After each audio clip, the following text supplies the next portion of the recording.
Jireenya lafarraa miti kan guddaan haadha baasu isaa oliiti. Jireenya lafarraa miti kan guddaan haadha baasu isaa oliiti. Eenyu dhaabatee si eegaa gooftaa koo hamma dhumaatti garaa koo guddaa sodaata namni siin biyya lafaatti. Eenyu dhaabatee si eegaa gooftaa koo hamma dhumaatti garaa koo guddaa sodaata nangatiin biyya lafaatti.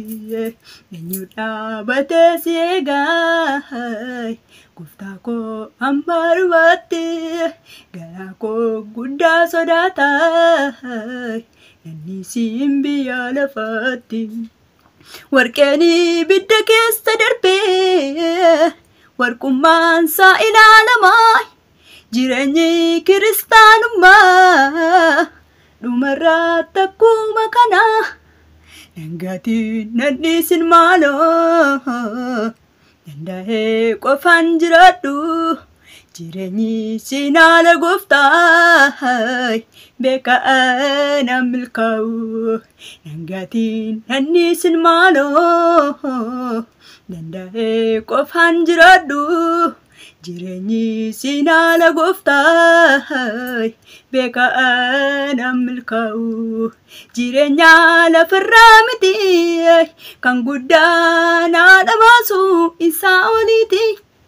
Jireenya lafarraa miti kan guddaan haadha baasu isaa oliiti.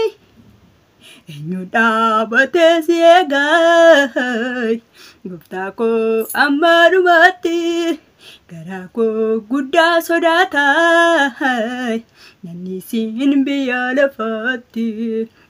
Eenyu dhaabatee si eegaa gooftaa koo hamma dhumaatti garaa koo guddaa sodaata namni siin biyya lafaatti. Dhimmee tan si eegaa gooftaa koo yoom dhufta laata biyyi lafa baay'ee amaadha amma deebitee dhuftutti na dhoksi bobaa kee jala ibsaan koo akka hin namne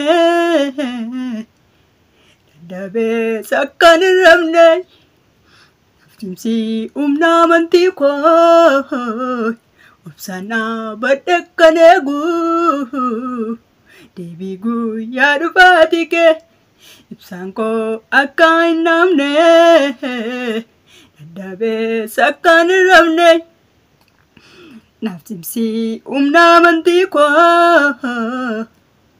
obsaan dhaabadhe kan eegu deebii guyyaa dhufaatii kee. Jireenya lafarraa miti kan guddaan haadha baasu isaa oliiti.